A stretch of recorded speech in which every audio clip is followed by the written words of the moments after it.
अजिता वामपार्श्वे तु दक्षिणे चापराजिता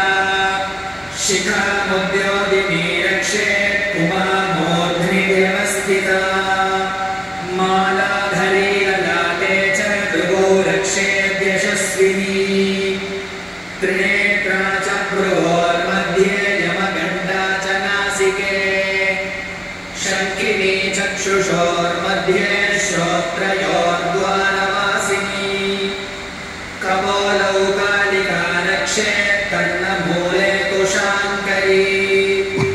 नासिकायां सुगन्धा च उत्तरोष्ठे च चक्षिका